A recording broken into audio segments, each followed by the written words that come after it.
at some level, being a CEO is not about you being brilliant at some functional skill. Because if you're a CEO, you should be hiring people that are better than you. Go beyond, because other people in the world have this brilliant talent and capacity and passion to solve your problems. Authenticity wins hearts and it wins minds. Hi, my name is Rohit Bassi, and welcome to the People Quotient podcast, where we focus on the most important asset in your organization, your people. In this podcast, I'll be speaking with CEOs, investors, and executives from around the world to learn how they build high-performing teams. But before we get going, please be sure to hit that subscribe button. And if you like what you hear, give us a thumbs up and invite your friends and colleagues to also join the community. Without further ado, let's listen in. Today, my guest is Israel Neeson, CEO of Factored, a company based in Latin America that is solving a very human problem through artificial intelligence in Silicon Valley. Israel himself has a very interesting background. As an immigrant who started his journey waiting tables at Disney to now CEO of a fast-growing high-tech company in Silicon Valley and Latin America, Israel brings a wealth of knowledge on culture and building high-performing teams. So let's listen in to Israel.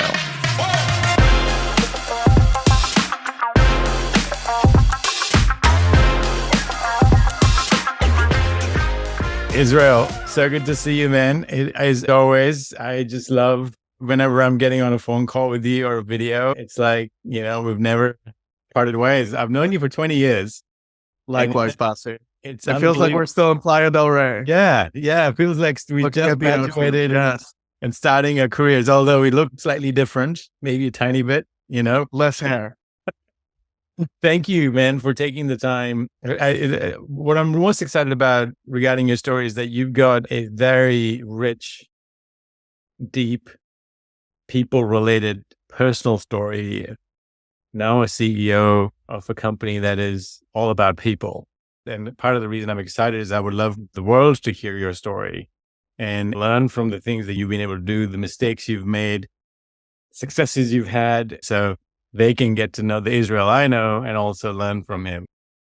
With all that said, why don't you tell us a little bit about your background and we'll go from there. Perfect. Well, a lot more mistakes than successes so far, but those are good lessons. So brief background, born and raised in Lima, Peru until I was 12 years old. My father died when I was 4, and I was raised by my mother, who was a teenage mother when she had me. And she moved here with me and my siblings when I was 12 years old, here meaning the US. And I think that is an important part of who I am, because when you grow up in, raised by a single mom and you see her hustling and working really, really hard to give her family a better life, that instills in you a responsibility to do the same, right? So as soon as I turned 15, I was working full. Even before then, I was doing odd jobs here and there, but when I turned 15, I started working full time when I was in high school.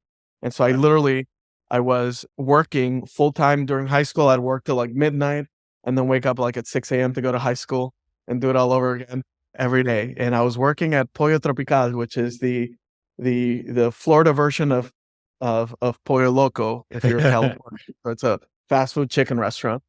And that's where you start learning to develop work relationships, right? You're literally working with everyone from college students, right, who are trying to sort of pay for their schools, to immigrants who are going to be doing this for a lifetime, right? And you learn to relate to people. And so then I stayed in the restaurant industry, and I paid for college. I studied finance, but I paid for college by being a waiter. And I think that is another very important part of my upbringing, because when you're a waiter, you have to develop people skills. Yeah, it's if you want to get paid, if you want to get tips, you have to develop great service. And people think I joke about this, but I'm 100% serious. My training to wait tables that I received at Disney, because I waited tables at Disney World, taught me the value of customer service, right? So Disney, at least the parks, are really, really focused on providing excellent service. And being a waiter at Disney is still one of the most valuable learning experiences and lessons that I still have. Every business that I've been in, I've always been the most focused person on the customer in any team I've ever been.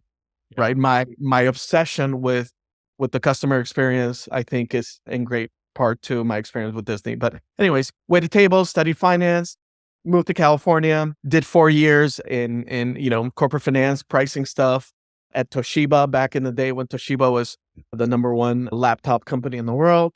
And then I went to business school, and that's, I think, where the next stage of the experience. Amazing. Look, I mean, even after knowing you for 2 decades, I have to say I learned something new right there. I didn't even know that you'd gone full time at 15. That's pretty impressive, man. I totally resonate with that story as an immigrant myself, and you know my story. It's that it was slightly later than you. It was more 17 than 15, but I ended up whatever time you had outside of school, you go get a job, right? You go fill it up with not parties, not hanging out at concerts. Sadly, for me, it was more, there weren't that many concerts around anyway, so that was probably helpful, but it was always get another job. Let's contribute to the family. But I think in that lesson, as you described, exposure to people from really early on became a necessity, but also was such a blessing, right? Like had we not had that, maybe we wouldn't be the same people that we are today. But that said, it is a tremendous growth. So when you go from that original, by the way, it's International Women's Day next week. So congratulations to your mom for bringing you up and giving you really strong values that you obviously brought forward. What have you, as you graduated from the early stage stuff, working with small, medium businesses and then going into larger organization, but I think at scale, you're still in the small, medium business world. What are the things that you're doing today that you say, hey, you know what? I actually learned that, like you said, back in the day. I picked up those skills back in the day that I'm still applying and it's helping me with my teams, with my clients, with the people I interact with, anything that comes to mind. Look, I think everything that I do has to do with people skills, right? At some level, being a CEO is not about you being brilliant at some functional skill, because if you're a CEO, you should be hiring people that are better than you at every individual function. And so at some level, everything that I do is an obsession with customers and servicing them, which is what I learned waiting tables, of all things, at Disney, and a focus on and an ability to relate to people in different spaces, right? At restaurants, I had to relate to people in the kitchen who had a particular personality, right? And people who were washing dishes, and then bus boys and bus girls and hostesses and guests from all kinds of parts of the world. And so you learn to navigate conversations, and you learn the value of transparency, right? Like when you work in fast-paced environments, whether it's a startup or a fast restaurant, there's no time for sugarcoating. There's no time for BS. I don't know how many words, colorful words I can use in this video, so I'll just say BS, but transparency wins. And I think my focus on transparency, my focus on speed, my focus on authenticity that is born from our immigrant experience, from our ability and our wish to relate to others and to not be fake, to not try to pretend we're something we're not. Authenticity wins hearts and it wins minds, right? My entire team, now 180 people. We started with a much smaller group, and now we're 180 people at Factor. Look, they can say a lot of things about me, right? I'm a mess in a number of different ways. But what they'll never be able to say is that I'm not transparent with them, that I'm not truthful and honest with them. And it's that people are willing to forgive everything if you're open and transparent. And I think that is probably the biggest secret to building real relationships. I would just add the word almost everything, just to be, but in a bit. Almost. Fair enough. So tell me. So let's talk a little bit about Factor. Maybe give us a slight preview of what Factor is, why, because there's some complexities to the business itself, both geographic and otherwise. So maybe give us a little bit of a background on that, because then we can dive into how you navigate the world of people and how you've grown as much as you have in this world.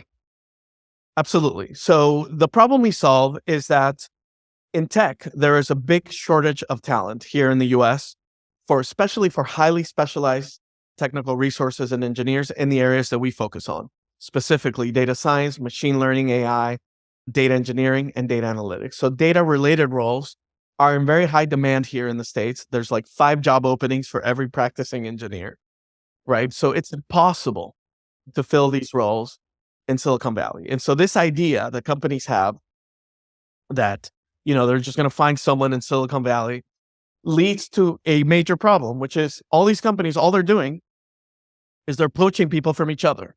They're not increasing the supply. They're not looking elsewhere, right? And it's just nonsense. It's not gonna fix the problem. And so what we do is we approach the problem a little bit differently. So I partnered with Dr. Andrew Ong, who many will recognize as the founder of Coursera. He's a long-term professor of AI at Stanford. He founded Google Brain. He was the chief scientist at Baidu. He's a very well-known educator and professional and leader, if you will, in AI. Yeah. Right. And given his pedigree in training, we developed what is the world's best training program for advanced data science, machine learning, and data engineering.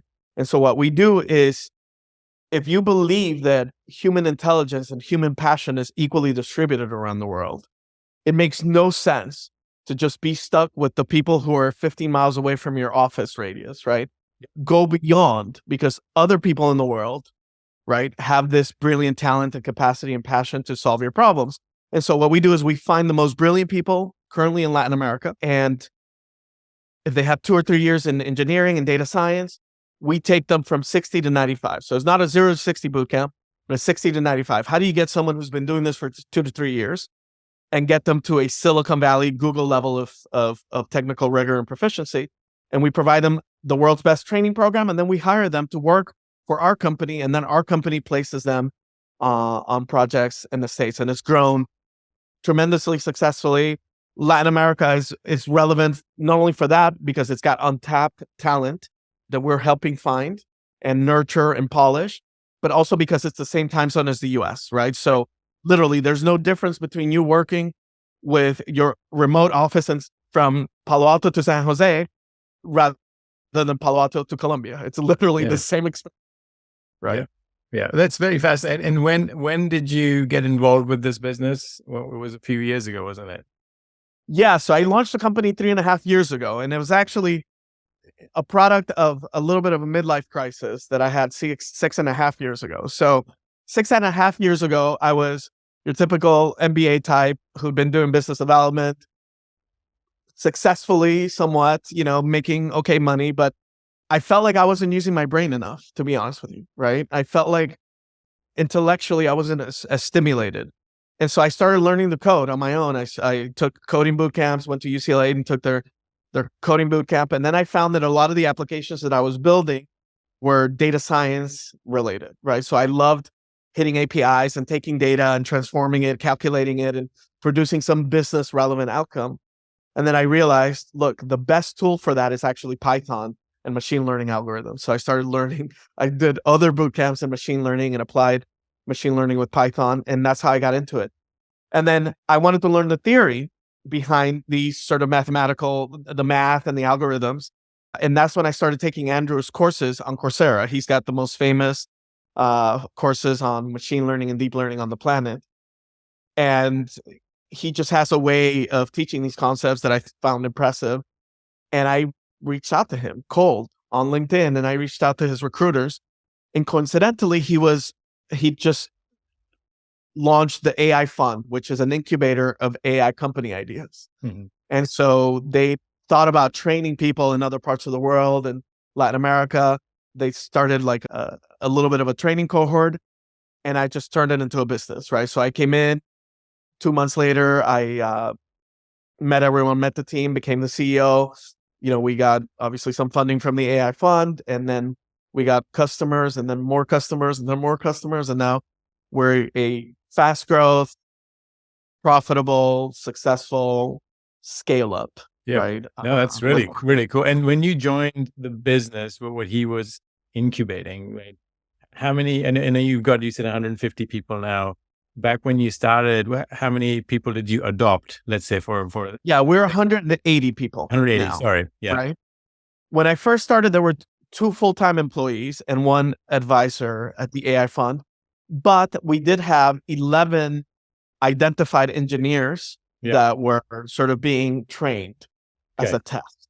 Okay. So, But they were hired officially, after the training program ended 3 months later, almost which is around 18 times growth in the number of people, right? And if you just use 10 to 180, I like to round things because I've lost the plot in terms of learning specifics anymore. So 18, 20 times growth. You guys are good at numbers, for sure. We try. And so I think the question that comes to mind, Israel, is that is first of all, it's a tremendous, congratulations, tremendous, very proud of you as a friend, as a brother, but feels like you've done really well. And I know your journey, so I know also some of the quote unquote, let's call them learnings prior to this that you've applied. But my big question is, you talked about authenticity and you talked about being transparent and a lot of people that whether they are people that are coming to learn at Factor or subsequently being deployed into these tech firms in Silicon Valley, there is a two-part approach, right? Because you are accepting talent to come in, and then there must be a process that you follow to make sure that you're getting the right skill set joining. But then the deployment of that skill set is a service business, right? Where you're providing a service for which you get paid by these companies. And so that must create, and then layer on top of that is this international mix because you're in LATAM, right? You've got these, and the cultural differences. So talk to us about how have you solved that on maybe two-part. One is when you think about the incoming talent that is going to be groomed to be, the servicing talent. What do you look for? That's okay. Sorry. That's my dog. I apologize. What do you look for and what process do you follow to systematically to build that front end of the funnel, right? And then going back to your point about transparency, how much of that is right then you're looking for that skill set and how? And then separately, when you go to the deployment of this talent to your customers, to the clients, is there a separate point where you actually coach and teach them how to have that cultural connectivity given it's very different from America, from Silicon Valley? Yeah.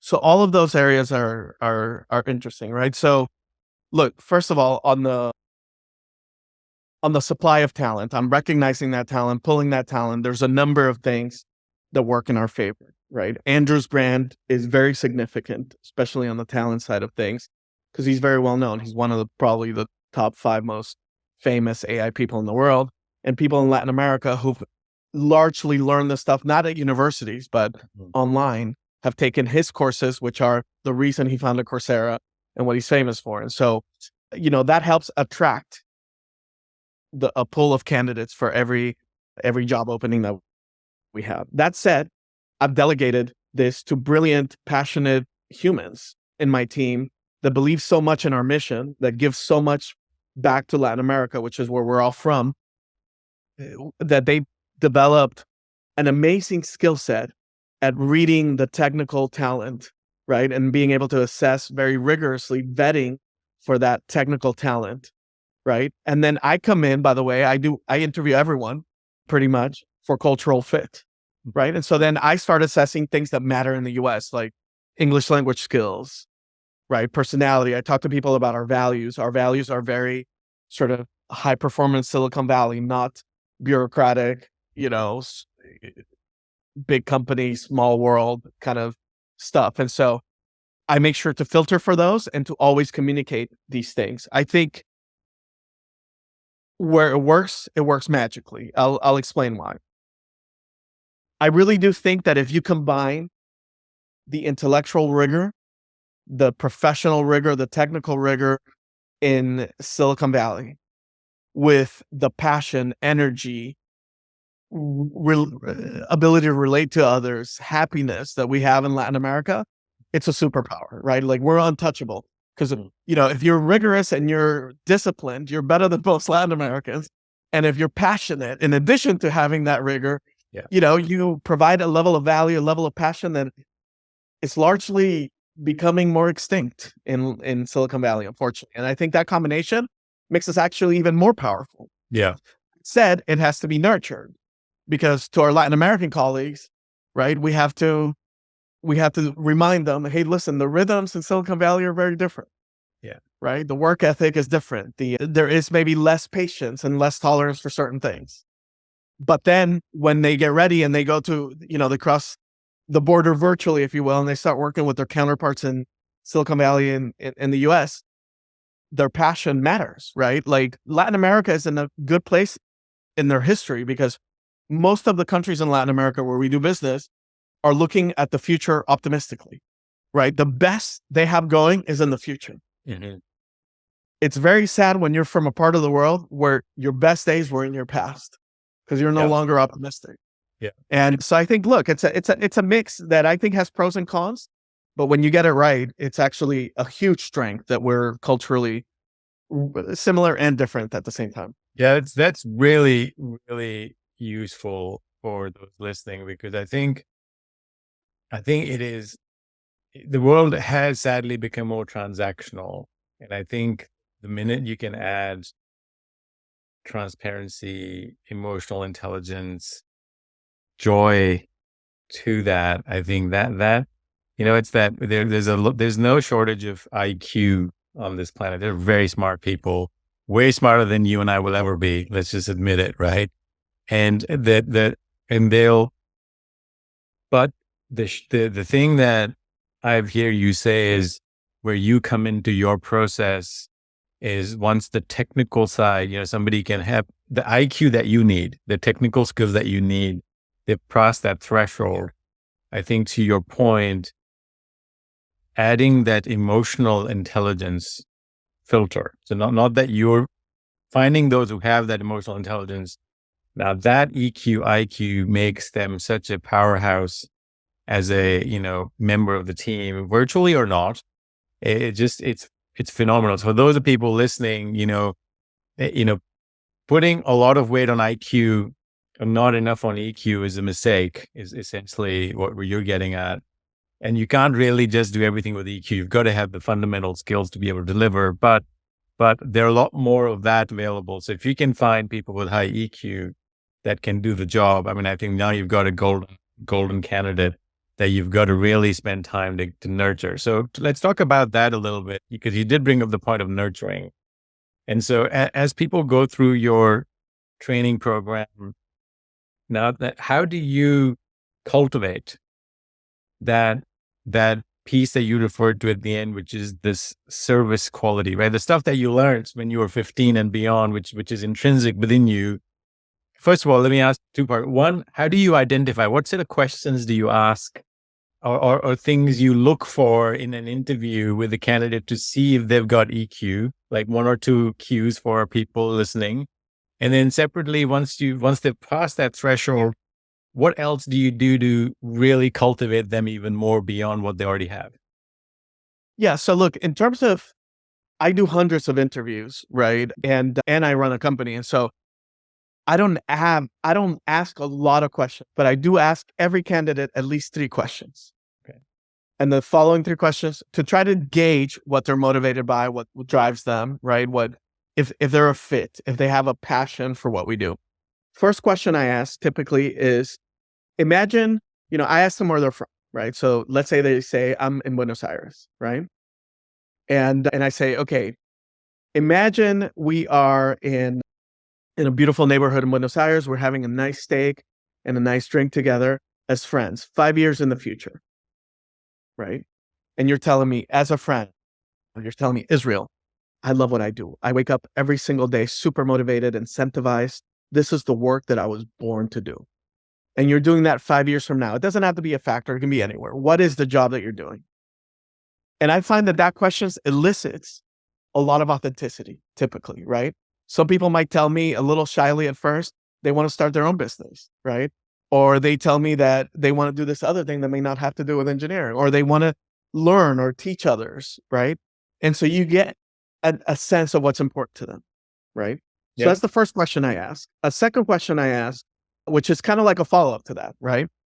You'll start getting a sense of this in their answer to the first question, but then I ask them, listen, what motivates you in life? Some people are motivated by money. Other people are motivated by learning, by by teaching others, by being energized by other people, by the mission of that they're working towards, many things. And I know it's all of those things potentially, but what motivates you the most?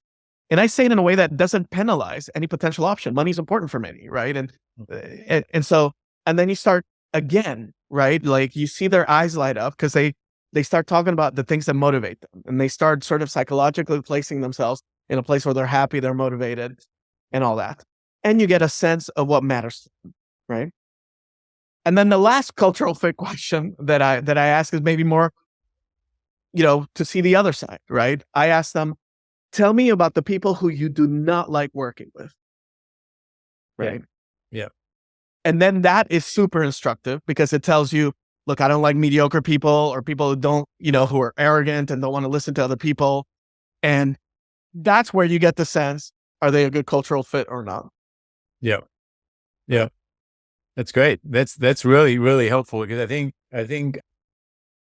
what you're doing is using your experience to distill down to the three questions, and there's no right answer. There's no wrong answer. It's an answer. It's there. All you're trying to do is get to know them better, right? What motivates them? What drives them? What sort of cultural environment do they thrive in? And if they say, they like a certain profile of a colleague or teammate, and that doesn't happen to be the profile that you're wanting to build, that's okay for them. So, but that may not be the right place for them in your company, right? And the future. Totally. And by the way, I think it's a mutual thing. I do that. Yeah. So by the time they talk to me, they've had 3 or 4 interviews with other people on my team. Yeah. And those interviews are typically focused on their current skill sets and their past experience. And so the past and the present's already been discussed. So I focus my conversation on the future, right? Is this a good place for you in the future? Are we going to help you get there? Yeah. Where you want to be, yeah. right? So one other thing that you mentioned, you obviously, you're very passionate about everybody who joins your company, but like you said, you've got a day job and you've got to build a team and you've got to supply, like as you've identified, there's a massive supply issue in Silicon Valley with talent, specifically the type that you're cultivating and building.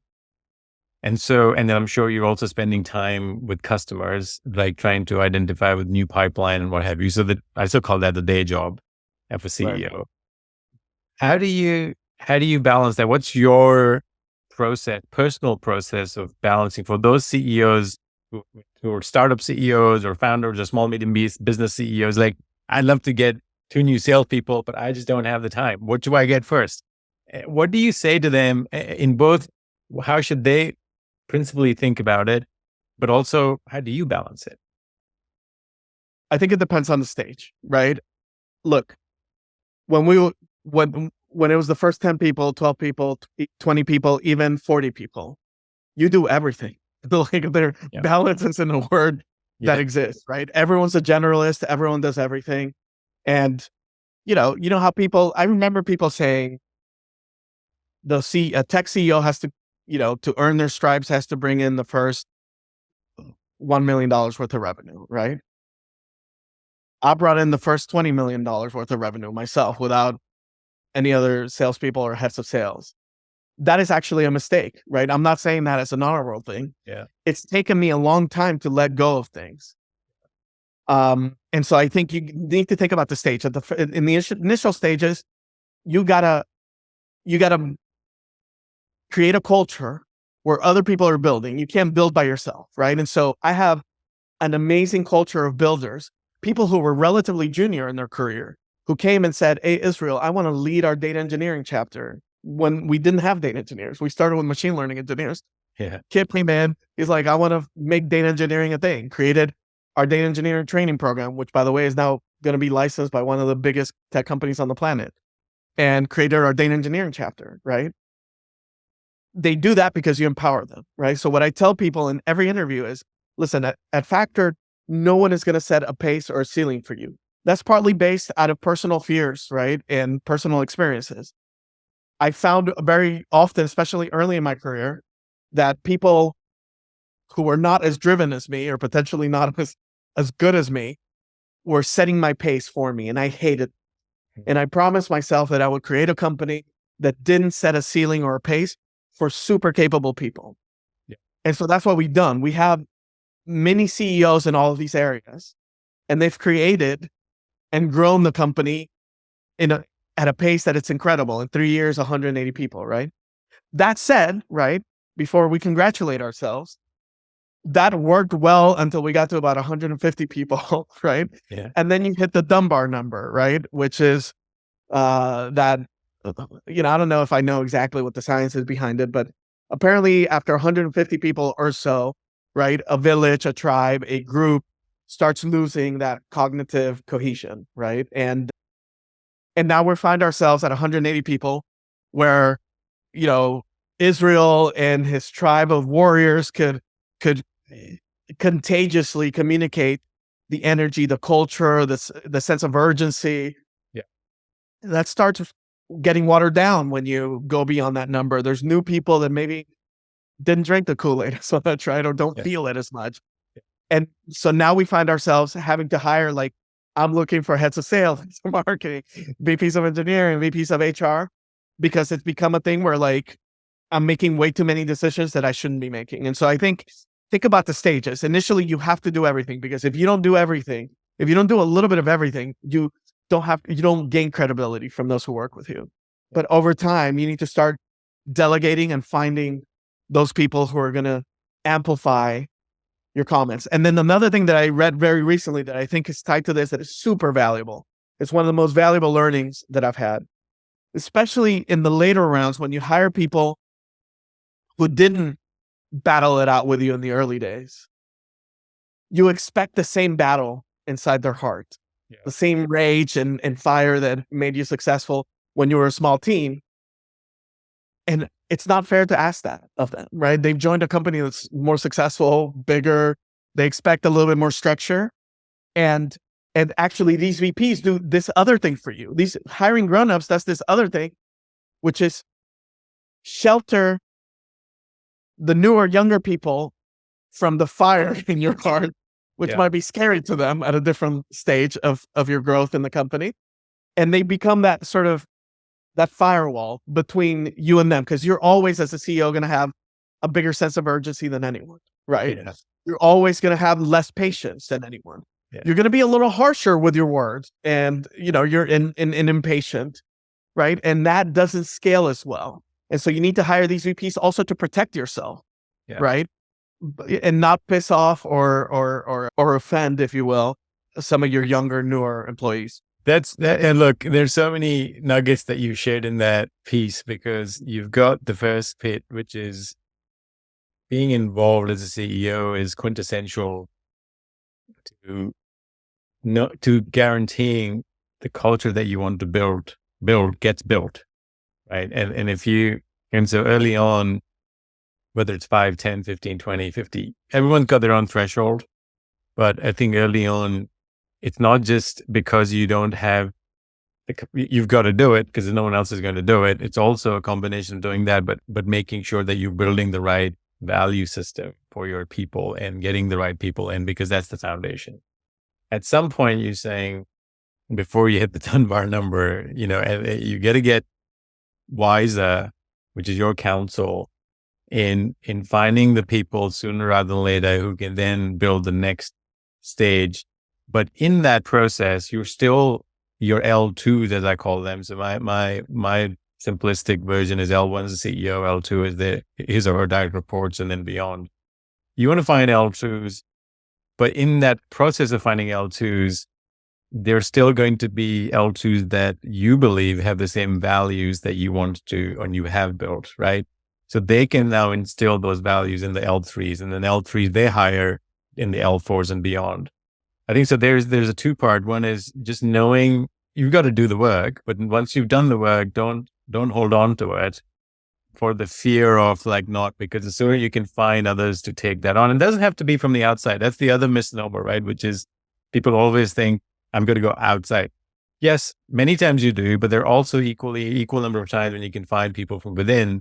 And so such a beautiful thing when somebody that you hired early on is now groomed by you or under your tutelage, either directly or indirectly by observing what you've done to take on that next sort of level.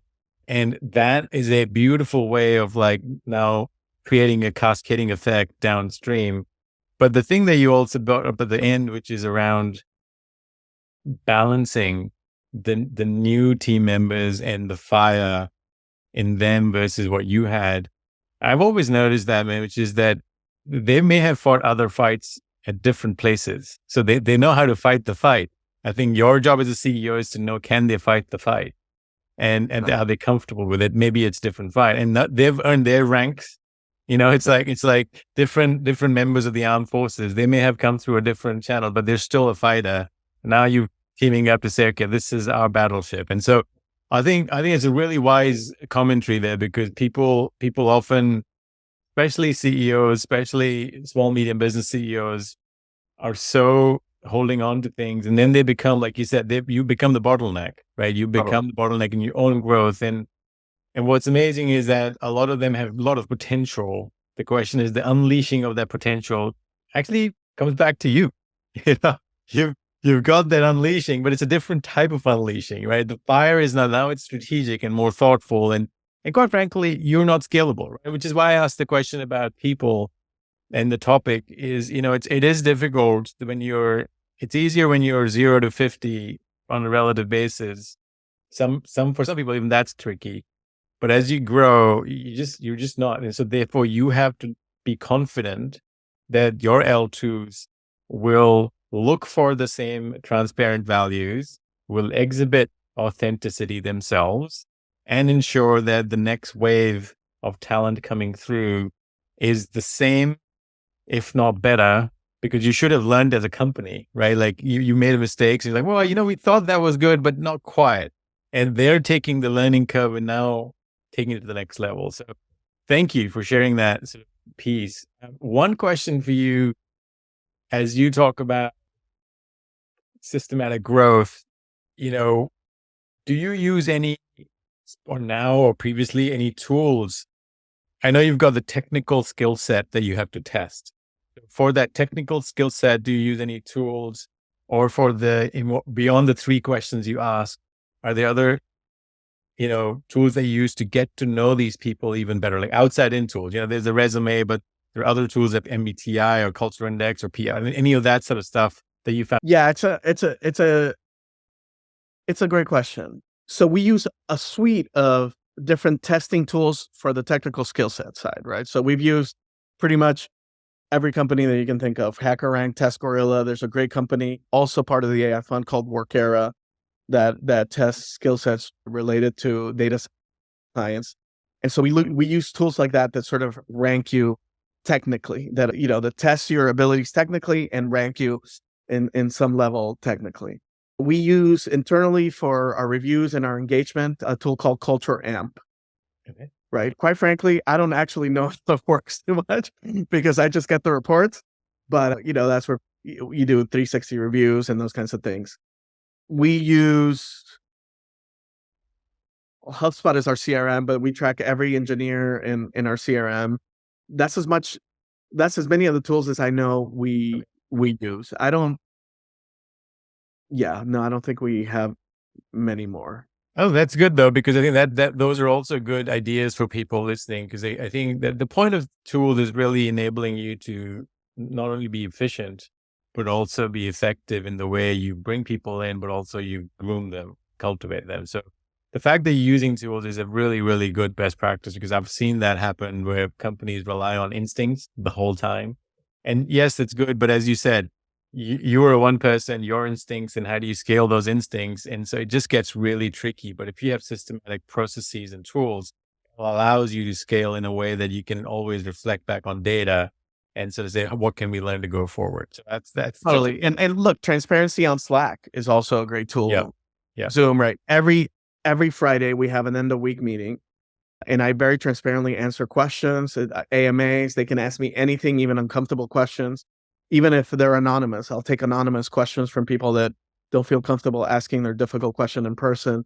And so there's always a way for me to message about culture and our mission. Our mission is very important to them, right? By the way, that's something we haven't talked about too much, but mission is critical, right? You want people bought into your mission. And Our mission as a business is easy. We want to be the best and biggest data science company, right, in the Americas, whatever, right? But what is actually our vision, the part of our mission that matters to them and to me, is to show the world that Latin America can export more than potatoes and coffee and bananas, that we can export the most brilliant minds, the most amazing technology. And as simple as that statement is, it lights up people's hearts. And that fire in the heart, yes, we want to show the world that we can play in the Champions League of technology, not just the local league, right? Yeah. And that matters. That matters to people and matters to me. No, it's so true. I was speaking with a VC from Chile yesterday who was saying the exact same thing. She's amazing talent. Like, people who are listening to this should check out my conversation with MJ Alvarez. That's her name. And she came from Chile 7 years ago to New Zealand. Did not have anybody, didn't know anybody, but she's in biotech. She founded a company, and that's exactly what she said. She's like, there's a fire, there's a passion, there's a drive in Latin America. And it's just that it's growing. It's like people, that market is absolutely growing. So kudos to you and all those around you to like tapped into it and sort of, yes, you're building a company, but you're also allowing or giving a channel, giving fuel to that fire to really, in a positive way, to really drive and achieve their goals and passions. I know we've got a couple of minutes left, Israel. Maybe we end with one question. What is the one thing that you actually recommend people absolutely do when it comes to talent and people and getting great people onboarded or join their team? And what's the one thing you say, please don't do that? Please stay away from it, from your experience? Well, leave out into those two thoughts, please. Totally. Look, there's a couple of things. I believe in being very generous in terms of equity. And I've done that probably to a fault, because in Latin America, a lot of people don't understand the value of equity. And so sometimes I'm running my head into a wall trying to explain that value. And sometimes I wonder, did I share too much? The truth is, when you build a company of owners, right, as opposed to mercenaries, you notice the difference, right? And when people feel ownership, and it's not just giving them ownership, but it's also giving them ownership of decision making, right? And the ability to sort of make decisions. I'm not running companies. Totally. It's not a democracy, right? Like, we're not voting on everything. I'm still running the company, but I think I listen to them and I listen to their voice, right? And then I either consider it and agree with it or not. But that sense of ownership is important. Sense of mission we talked about is important. I believe deeply in transparency because it's easier and more efficient, right? Diplomacy to me, it maybe because it's one of my biggest weaknesses. I'm not diplomatic at all, and I'm very in your face. And so it steals energy that I just don't have, diplomacy is not something that I think generates the level of honesty, transparency, and speed that I think is required at startups, right? Yep. Someone in my team wisely said, look, you can be nice and very transparent, but it takes more time. And my answer is, you're absolutely right. It takes more time. And so why don't we, instead of sort of being obsessed by words that people say or the form in which they say them, why don't we obsess ourselves with intent, right? We're all smart enough to understand the intent behind what someone is saying. And so until we know and we have proof that they don't have positive intent, let's assume positive intent and let's move forward quickly, right? And so if someone throws an F-bomb in a meeting, I don't get offended, and I hope no one does, right? And some people don't have to because, that's not their nature. That's fine. But, we move faster when we're transparent, we're honest, and we're ourselves. And by the way, I think being yourself is a secret not just to success in business, but happiness. Nice. Yeah. We all want to be accepted the way we are. And so we create a place where everybody can be accepted the way they are. What's the one thing you say you wouldn't do? Please don't do it. I know it could be the reverse of everything you said, but like, if there was one thing that you say, hey, look, you know what? I definitely try not to do that anymore. Yeah, and that's a good question. Look, I think don't get swayed by logos, right? People who graduated from Stanford and did XYZ at Stanford, or were X, big consulting company or whatever. That doesn't matter. Like, the worst performing person I've had in my team actually went to one of those schools and had a big title and currently, and created a situation where pulling rank and pulling job titles and pulling their experience matter more than their merit, right? The merit of their work and their ideas.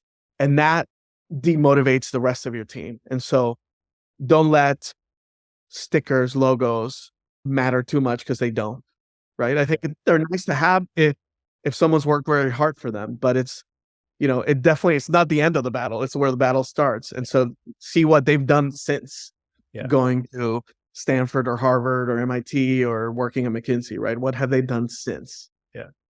I think I love that, because a lot of people, and were you just translating that a bit, is that when you get a resume coming in, bling is good, but go deeper is basically what you're saying. Don't ignore it. Don't assume that it's good. Don't ignore that because it's there. But hey, still go do your diligence. Still look for that technical skill set and EQ that you do with your 3 questions or any version of that. Make sure that they're the right fit, because I have a real life example of that. Okay. Looking on the stickers, right? And looking beyond the resume, that I think is such a beautiful human example. So when we're starting the company and I was talking to a VC, I remember me explaining the thesis, which was there's a lot of talent, brilliant talent in other parts of the world, in Latin America, that can perform at Silicon Valley levels of rigor. And we want to build those teams remotely. And the person from Silicon Valley, right? He had all of the stickers, right? He said to me, I don't believe that. Like that, just like that. I don't believe that's possible. Okay.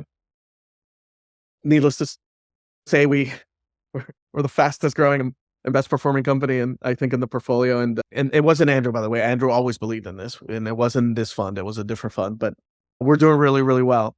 But a human story that I think solidifies this is there's an engineer that we had who joined us. He was working at a local consulting company in Colombia, making very, very little money, right? He worked for us for 3 years and got better and better and more confident. Now he literally is in Silicon Valley in San Francisco, working for OpenAI, building ChatGPT, working with the best teams in AI and natural language processing, right? That kid did not have those stickers and those logos, but he is changing the world. And so totally look beyond the logos, look beyond the zip code. There's beautiful talent out there, very passionate, brilliant people. Israel, thank you. This has been super fun, first of all, for me, selfishly, just to talk to you. I love catching up, but I think from the content that you've shared, your experiences, the honesty, transparency, and your authenticity just comes out in this conversation. And I really, really am honestly grateful for you taking the time to do this. I know you're a busy man. You got to go climb mountains and conquer all sorts of things. So for you to take the time, I'm very grateful. So thank you. Thank you, brother. I appreciate the invitation, and I look forward to seeing you soon. Thank you, man. Cheers. And there you have it, folks. Another episode of the People Quotient podcast. Thank you so much for tuning in. And if you enjoyed what you heard, please be sure to give us a like and invite your friends and colleagues to join us in this community. Until next time, stay focused on your people. Signing off, Rohit Bassi.